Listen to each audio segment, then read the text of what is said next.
Good morning, everyone. The May 27th, 2026 meeting of the Library's Education and Neighborhoods Committee will come to order. It's 9:32 a.m. I'm Maritza Rivera, Chair of the committee. Will the clerk please call the roll? Councilmember Lynn. Here. Councilmember Rink. Give her 1 minute. Present. Vice Chair Hollingsworth. Present. Chair Rivera. Present. There are 4 council members present. Thank you, clerk. Please note for the record that Councilmember Foster is excused from today's meeting. Colleagues and those of you watching on the Seattle channel, welcome. Today we're going to be hearing from the Department of Neighborhoods about their Community Liaison program.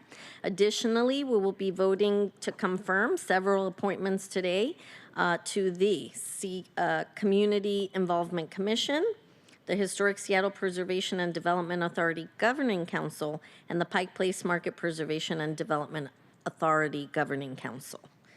On to today's agenda. If there's no objection, the agenda will be adopted.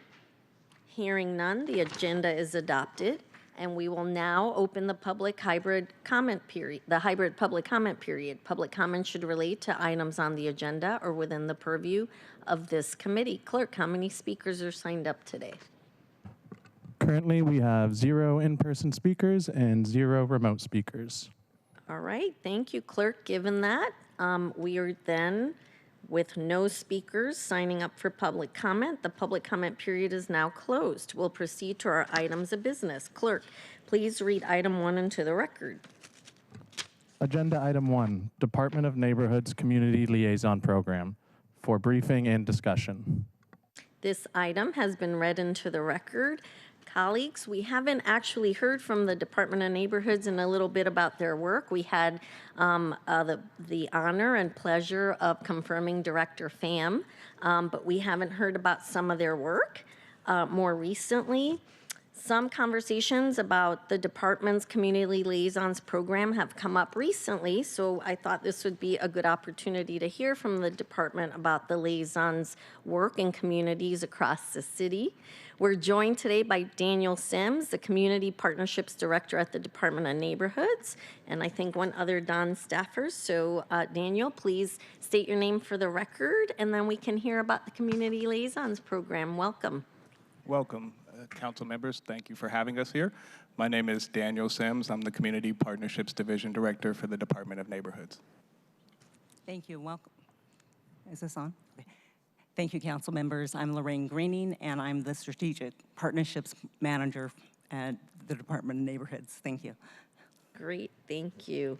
And colleagues, Director Pham's joining us in the audience for a little bit, but she has a meeting, and so she will be going to her meeting, but I'm very grateful for her to be here this morning, and I am very confident that the team will do a great job this morning. So go ahead. Okay, thank you. So the Community Liaisons program uses embedded, trusted community leaders to bridge historically underrepresented communities with government and resources. So just a little bit of background here. In the early 2000s, the trusted advocate model, Making Connections, was pioneered by the White Center Community Development Association. So seeing the value in the Making Connections program, the City of Seattle adopted the model in 2009 in preparation for the Sound Transit Link Rail in Southeast Seattle.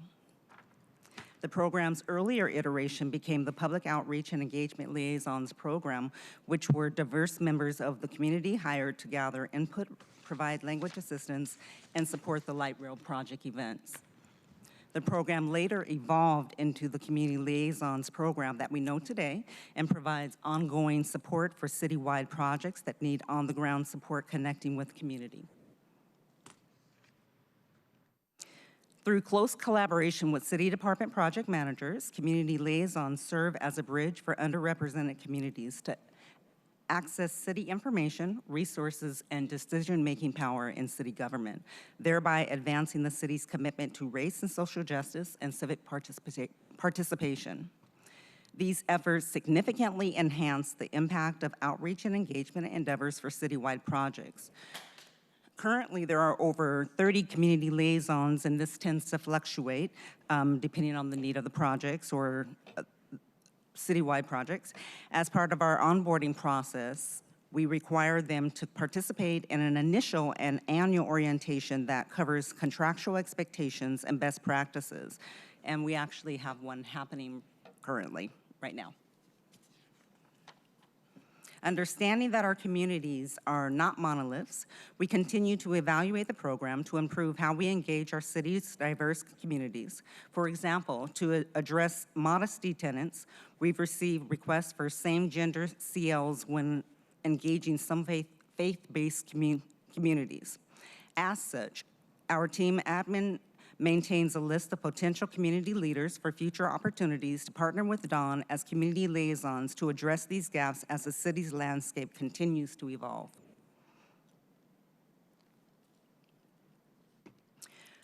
We look to community liaisons to be community navigators. City resources and services are complex systems.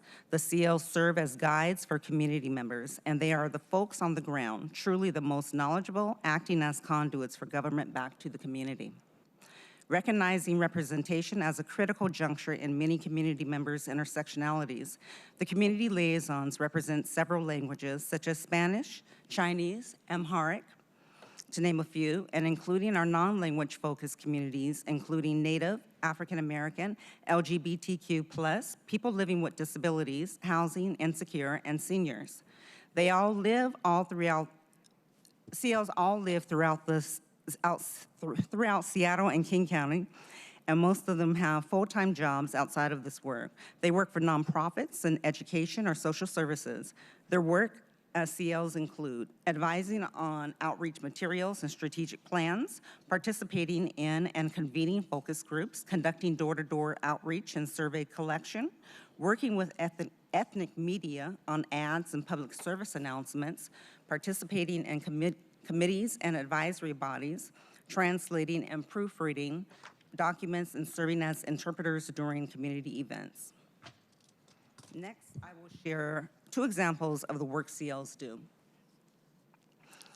For this project, City Light recognized the importance of ensuring an inclusive engagement plan for its investment transportation, electrification across the city. And they are committed to prioritizing efforts to engage hard-to-reach community members. Dawn also has an equity engagement advisor partnering with City Light on this project, and it's a great example of how the 2 programs work together to address the short and long-term needs of the 2025 through 2030 strategic plan. In the last year, CLs have helped to stand up multiple unique community engagement opportunities to reach communities historically left out of conversations and decision-making spaces in the transportation electrification industry.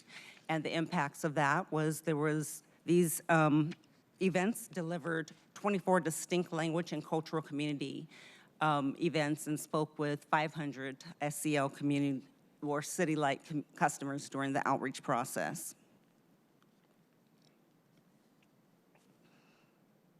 So this project is the Seattle Public Utilities Adopt a Street program.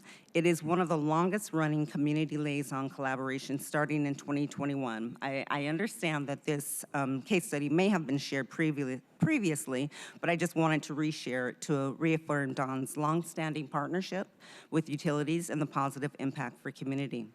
The Adopt a Street community-driven program is a community-driven program that aims to mitigate litter across the city. So far this year, the cleanup volunteers total is about 11,000, and for 2025, it was over 22,000. So we're a little bit more than halfway through without actually being halfway through the year.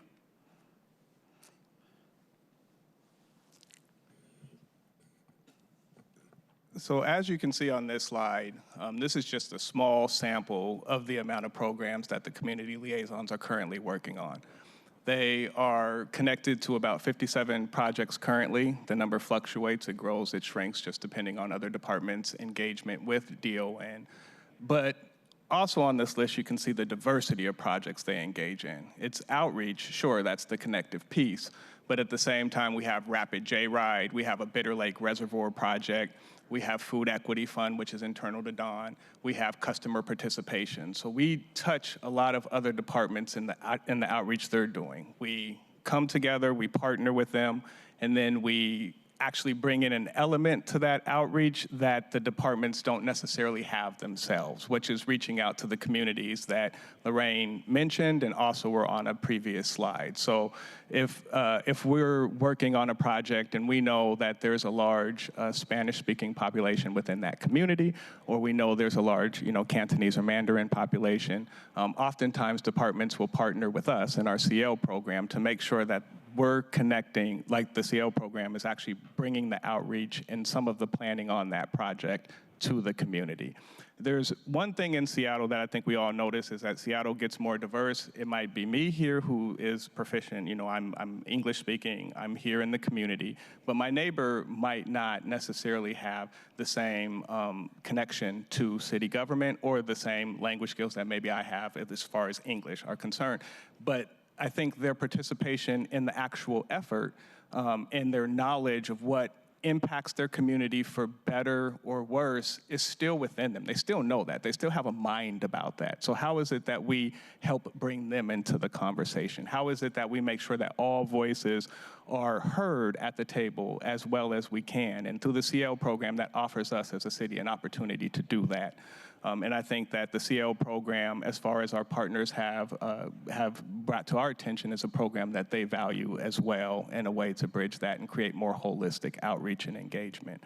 Another component of the CL program that oftentimes we insist on at DON is that they get brought in early in the process. So as the planning is happening on how we're going to do the project and how the department is planning to roll it out, we ask that CLs are brought in so that they can speak to points that they know are either barriers in a sense of reaching the community or pieces that have to be navigated and done well to make sure that their community's voices are going to be brought into that conversation. So that's another thing that we at the CL program value and really insist on as we're working with other departments.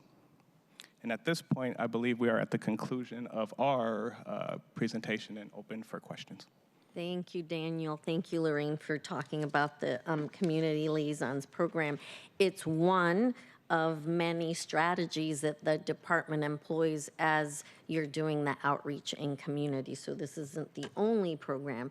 This is one of many other efforts.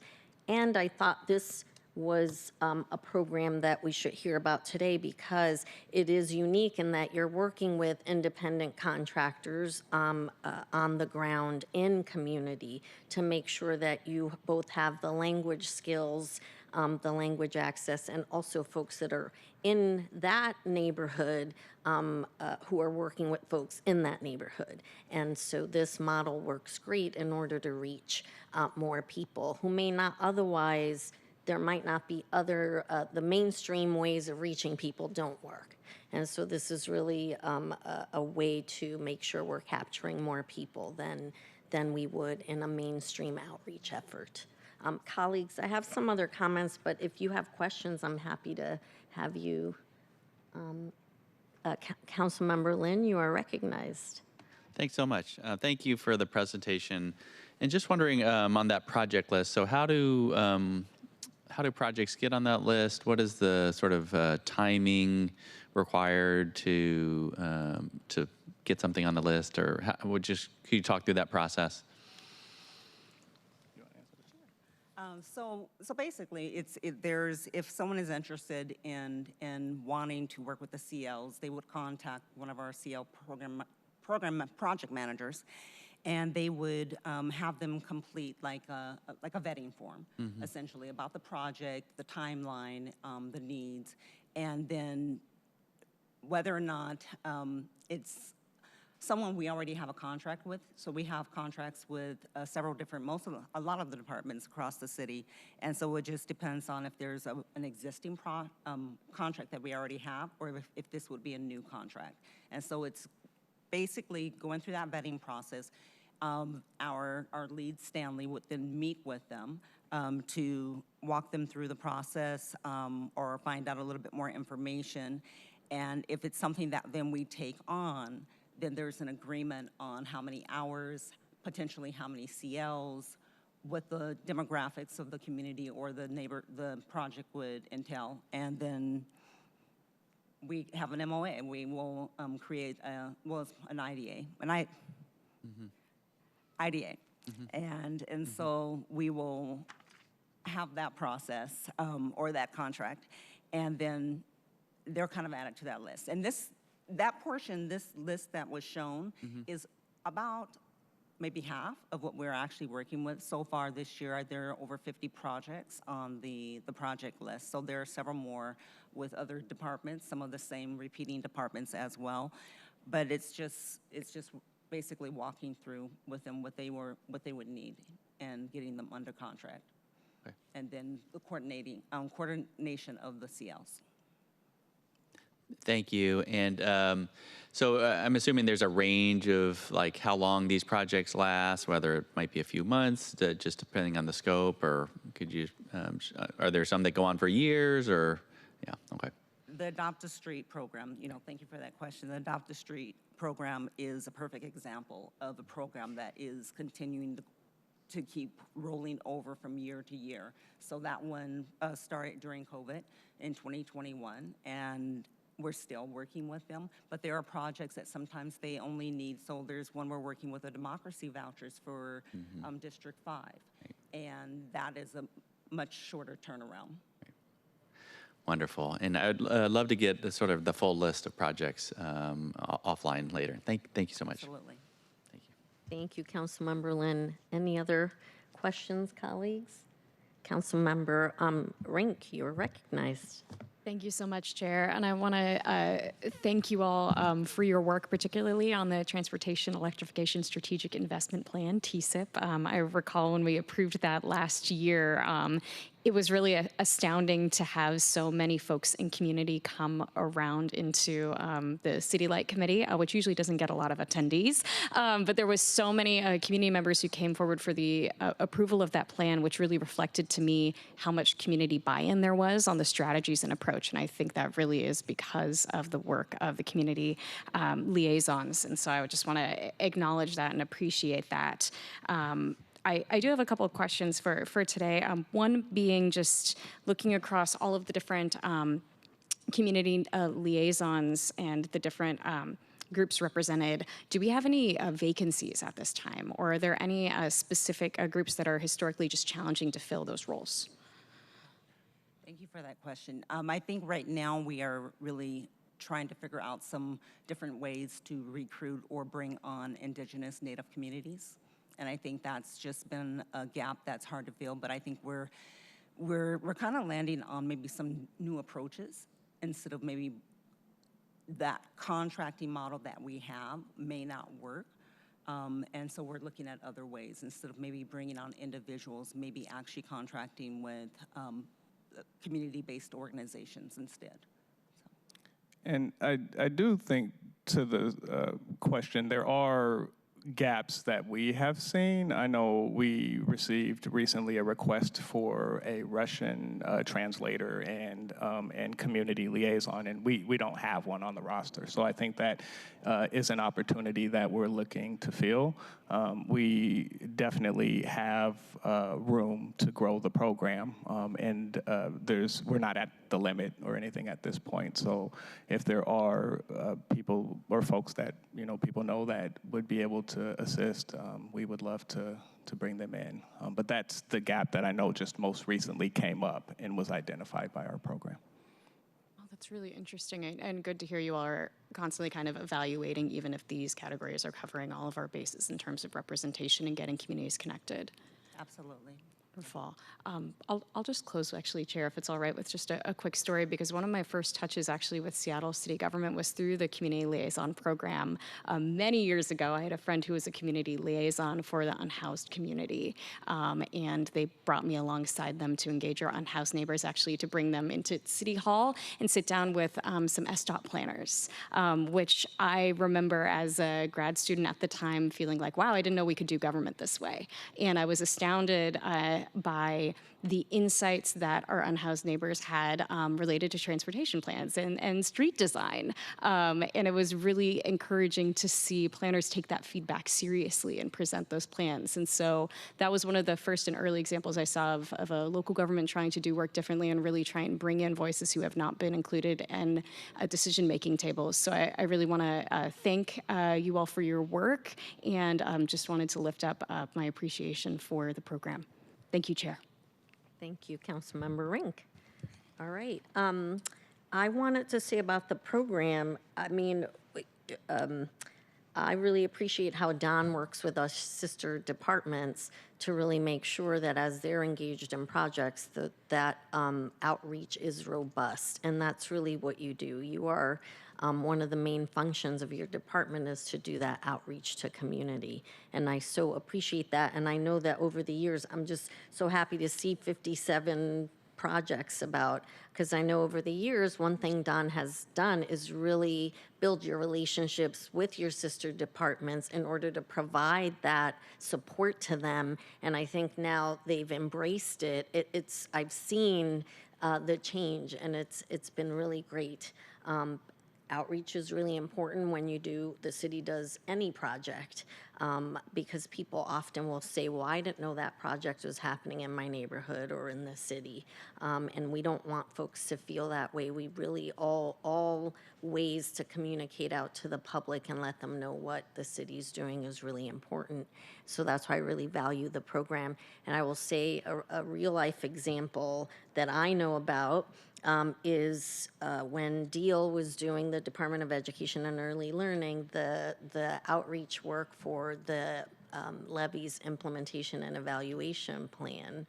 There were some community liaisons there at those listening sessions to bring voices that they had spoken with in different neighborhoods to the conversation that Deal was having in this community engagement way, because they're also bringing information. Not everyone can attend those sessions, so the community liaisons are bringing back information that they hear from folks in community into those conversations. So it's not just that they're bringing information to community, but they're actually bringing information back to the city via those conversations, and that's really valuable and really important because we need to hear from community, and that's another way that we go about hearing from community. So really appreciate that community liaisons were involved in that work, and it's really interesting, colleagues, they pop up in various projects that you might be out there working on, and then all of a sudden you hear someone present themselves as a community liaison with the Department of Neighborhoods,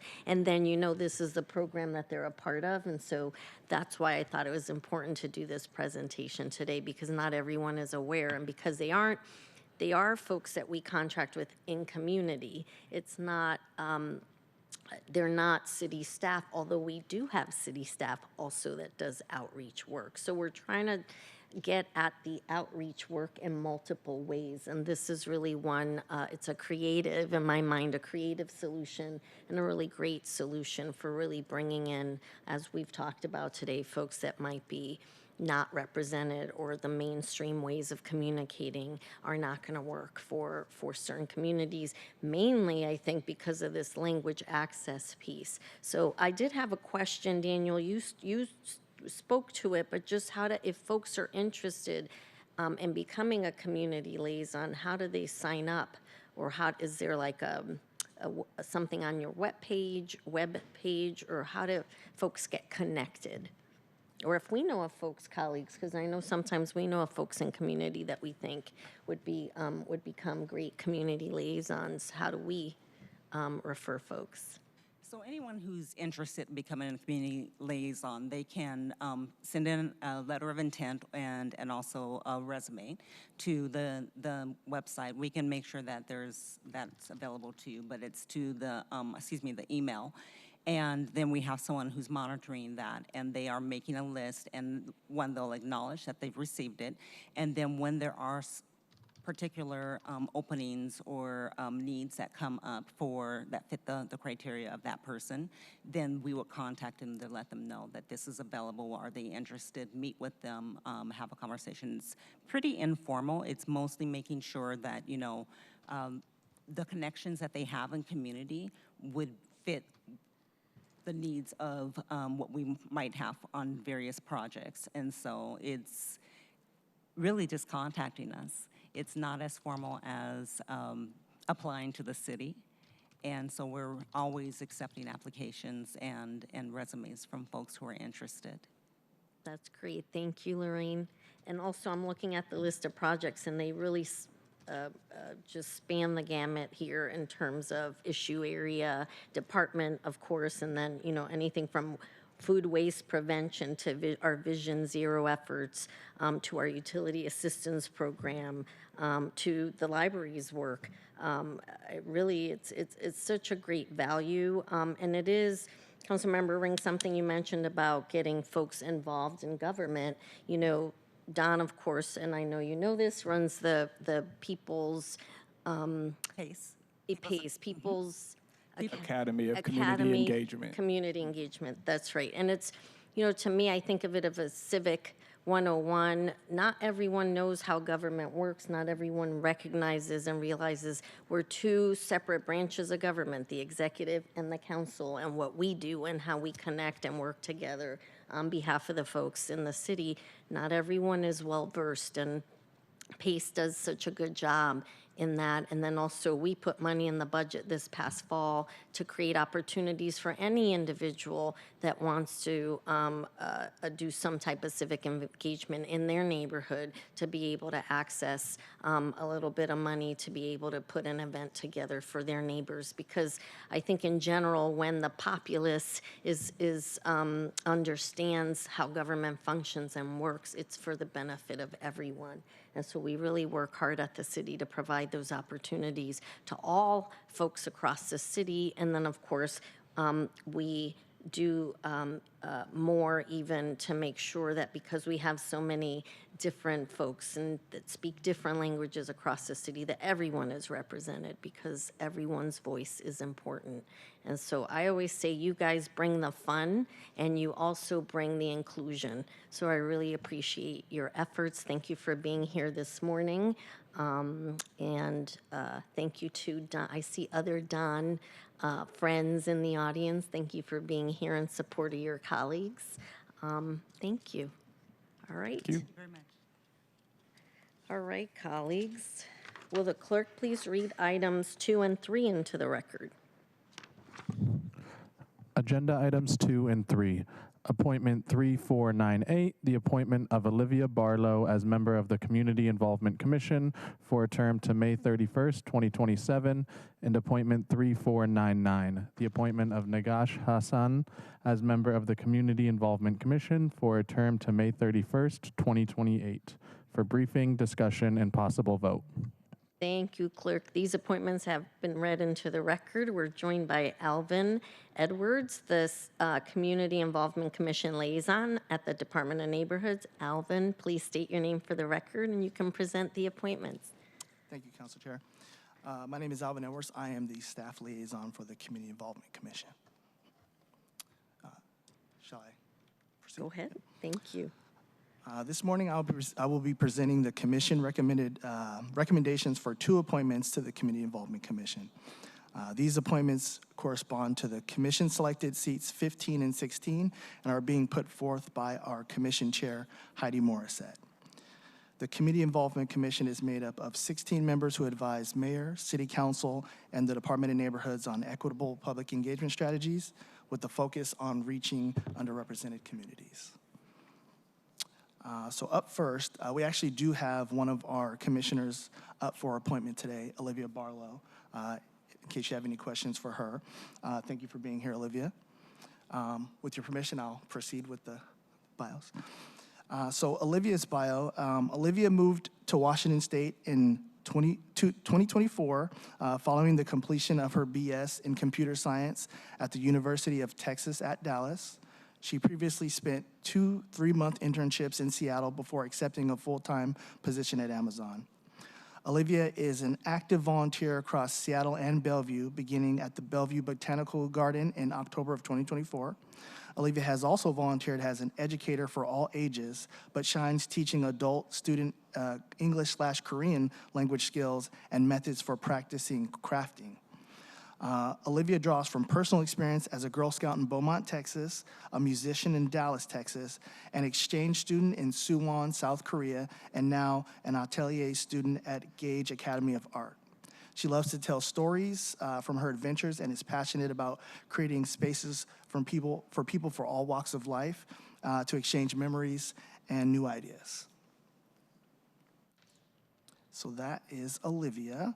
Shall I proceed with the second? So the second commissioner up for position 16 is Nagash Hassan.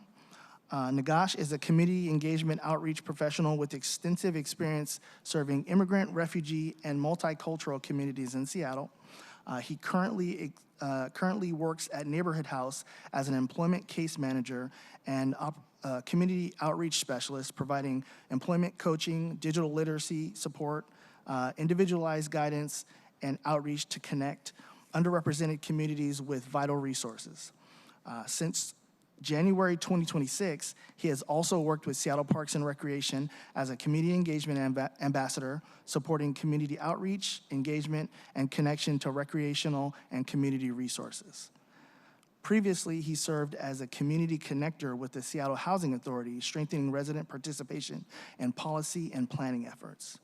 He also supports the City of Seattle as a community liaison and second language community safety ambassador, providing multilingual outreach, interpretation, and emergency preparedness education in Amharic and in Oromo. He holds a master's degree in human geography from the University of Oslo and a bachelor's degree in geography from Addis Ababa University. He is deeply committed to equity, language access, and community empowerment. Another word here. Both members have been very valuable, contributing their time and their ideas to the commission. And I believe both applicants will bring valuable perspectives and strong community experience to the commission. I, as staff liaison, and the commission respectfully request the committee's confirmation of these appointments, and I'd be happy to answer any questions. Thank you, Alvin. Olivia, thank you for being here today, and more importantly, thank you for your service wanting to sit on this commission. And Nagash was not able to be with us today, but we really appreciate his wanting to serve on this commission as well. Colleagues, do you have any questions before we take a vote? All right, let's do this. I move that the committee recommends confirmation of appointments 3498 and 3499. Is there a second? Second. Thank you. It is moved and seconded to recommend confirmation of the appointments. Will the clerk please call the roll on the confirmation of appointments 3498 and 3499? Councilmember Lynn. Yes. Councilmember Rink. Yes. Vice Chair Hollingsworth. Yes. Chair Rivera. Aye. There are 4 votes in favor. Thank you. The motion carries, and the recommendation to confirm the appointments of Olivia Barlow and Nagash Hassan will be sent to the June 2nd City Council meeting for final consideration. Congratulations to Olivia and Nagash on your appointments. Thank you again for being here. Thank you. And I always say, colleagues, I super appreciate folks' willingness to serve on these voluntary positions, unpaid, but they care so deeply about our city that they want to get involved, and I so appreciate that. So thank you. All right, we'll move on to more appointments and more folks that we're grateful that they want to participate. Clerk, will you please read items 4 and 5 into the record? Agenda items 4 and 5, appointments 3500 and 3501. Appointments of Nate Lessler and Bryce Seidel as members to the Historic Seattle Preservation and Development Authority Governing Council for a term to November 30th, 2028 for briefing, discussion, and possible vote. Thank you, Clerk. These appointments have been read into the record. We're joined by my friend, Patty Camacho, Government Relations and Protocol Coordinator at the Office of Intergovernmental Relations. Patty, please state your name for the record, and you can present the appointments. Thank you, Councilmember. My name is Patty Camacho. I am the PDA coordinator for the City of Seattle through the Office of Intergovernmental Relations. I'm here to present 5 appointments today for you for 2 different PDAs. We will start with the Historic Seattle PDA. I want to give a little overview of the PDA itself before going into the appointments. The Historic Seattle Preservation Development Authority was chartered in 1973 with the general purpose of being the preservation and enhancement of the historic heritage of the City of Seattle for the mutual pride and enjoyment of all citizens and the creation of a more livable environment within the historic areas of the city. The mission of the PDA is to save meaningful places to foster lively communities. The council itself for the PDA is composed of 18 members, 2 of which are up today for appointments. The first appointment is Nate Lessler. He is a documentary producer and video editor with over a decade of experience crafting nonfiction stories for film and digital platforms. He's a director of the Seattle Earthquake Project, an in-person feature documentary examining how seismic risk, history, and the built environment shape life in the Pacific Northwest. Experience in archival research, post-production, and collaboration with civic, scientific, and cultural organizations. He could not be here today, but I know he is watching online this morning. Our second appointment, also could not be here today, is Bryce Seidel. He is a graduate of the University of California, Berkeley with a degree in ecology. He completed his MBA at the University of Michigan in Ann Arbor with an emphasis on marketing. He joined the Simpson Companies of Seattle and held a wide variety of jobs in his 25 years there. Mr. Seidel then joined Fisher Mills in 1998 as Executive Vice President and Chief Operating Officer and was elected a Director, President, and Chief Executive Officer later that year. Then in July 2003, Bryce Seidel became the 6th President and CEO of the Pacific Science Center, which I believe you all are familiar with, assuming responsibility for one of the nation's largest museums. After retiring in 2014, he established an independent consulting services company, Bryce Seidel LLC, and has spent that time consulting with individuals and organizations. He also spent 10 years in elected office as both the city councilman and mayor of Vancouver, Washington. Those are the 2 appointments for that PDA. Great. Thank you, Patty. Nate and Bryce, I want to thank you if you're listening for your wanting to serve. Colleagues, do you have any questions before we take a vote? All right, let's do it. I move that the committee recommends confirmation of appointments 3500 and 3501. Is there a second? Second. Thank you, Councilmember Rink. It is moved and seconded to recommend confirmation of the appointments. Will the clerk please call the roll on the appointments 3500 and 3501? Councilmember Lynn. Yes. Councilmember Rink. Yes. Vice Chair Hollingsworth. Chair Rivera. Aye. There are 3 in favor.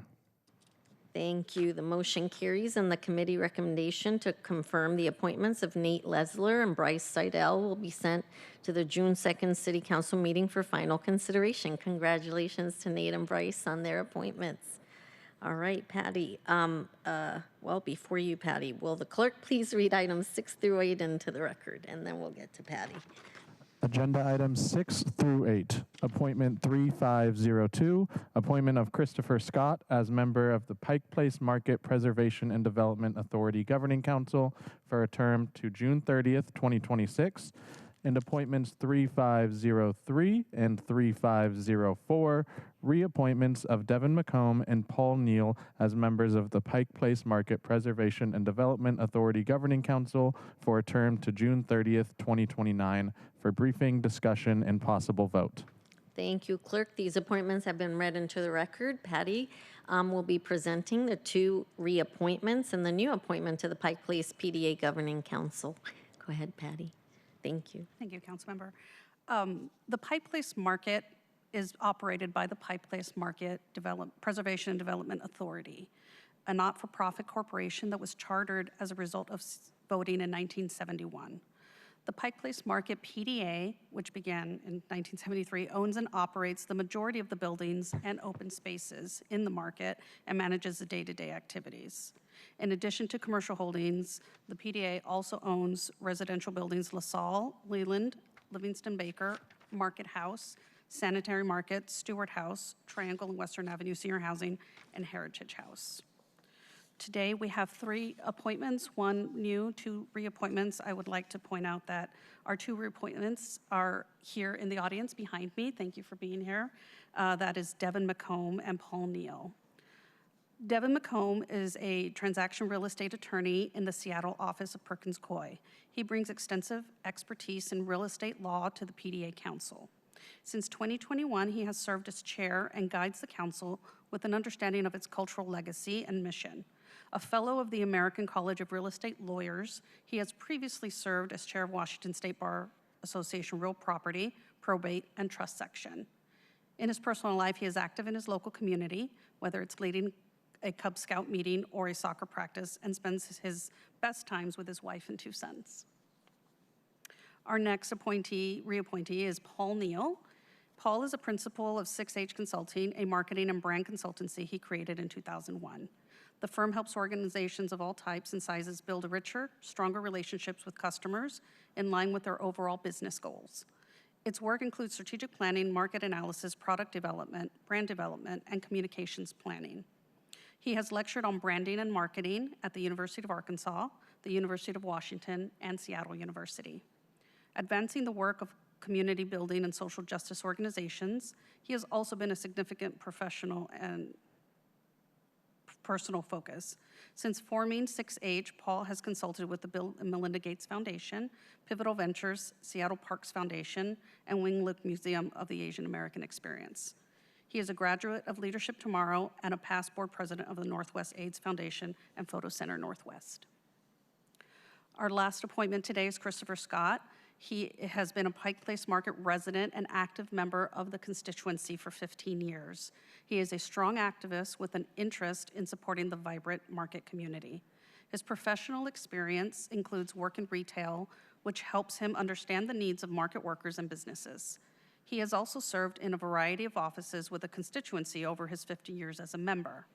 Additionally, he served on the Pike Place Market Foundation's Public Advisory Committee to explore the future uses of the Market Commons before it opened in 2017. He's also been actively engaged with the Pike Place Market Preservation Development Authority throughout the master plan process. Thank you. Thank you, Patty. And is Chris here today as well? No, No, he could not make okay. it here today. Thank you. Well, I want to thank Chris, Devin, and Paul for wanting to serve, and in particular, Devin and Paul want to call out this is a reappointment, so you loved it so much you want to do it again. I super appreciate you for that. Colleagues, do you have any questions before we move on to the appointments? All right. I move that the committee recommends confirmation of appointments 3502 through 3504. Is there a second?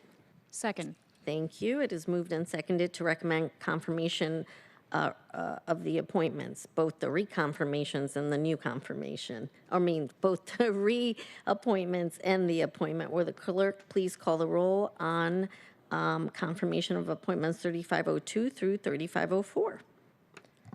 Councilmember Lynn, Yes. Councilmember Rink, Yes. Vice Chair Hollingsworth, Yes. Chair Rivera. Aye. There are 4 in favor. Thank you, clerk. The motion carries, and the committee recommendation to confirm the appointment of Christopher Scott and reappointments of Devin McComb and Paul Neal will be sent to the June 2nd City Council meeting for final consideration. Congratulations, Chris, on your appointment, and Devin and Paul on your reappointments, and thank you for being here. All right. you. Thank you, Patty. Okay, colleagues, we've come to the end of our meeting. Are there any questions? All right. Seeing no further questions, this concludes the May 27th meeting of the Library's Education and Neighborhoods Committee. Our next committee meeting is scheduled for June 10th at 9:30 a.m. If there is no further business, this meeting will adjourn. Hearing no further business, it's 10:15 a.m. and this meeting is adjourned. Thank you, colleagues. Thank you. And thank you for folks in the audience for being with us and for all the folks that wanted to